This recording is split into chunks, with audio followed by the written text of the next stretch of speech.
लेकिन कोलोसल की हीट ने पूरे डिस्ट्रिक्ट को इन्फर्नो में बदल दिया था। बिल्डिंग्स क्रम्बल हो रही थीं, हवा में जलते मांस की स्मेल थी और उसी इन्फर्नो में आर्मिन ने वो किया जो किसी ने सोचा भी नहीं था। वॉल पर खड़े होकर बेर्थोल्ड की स्टीम फेस करना जब तक उसका शरीर लिटरली जलकर गिर न जाए। उसकी चीख आज भी मेरे दिमाग में गूंजती है। मैं ऑनेस्टली मान चुका था कि ये उसका अंत है, लेकिन एरन अब सिर्फ अटैक टाइटन के ब्रूट फोर्स से नहीं लड़ रहा था, वो स्मार्ट भी फाइट कर रहा था। बेर्थोल्ड को डिस्ट्रैक्ट करने का तरीका ताकि उसको हमला करने का ओपनिंग मिल सके।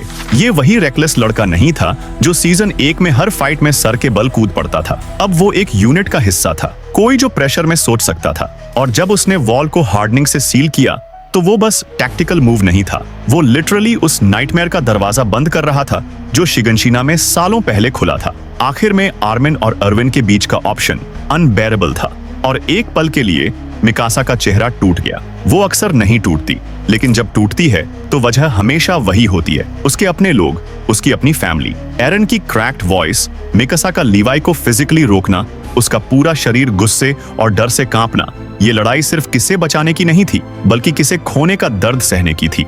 ये उन सालों की दोस्ती, उन अनकहे वादों और यादों के बारे में थी जिन्हें वो मरने नहीं देना चाहते थे।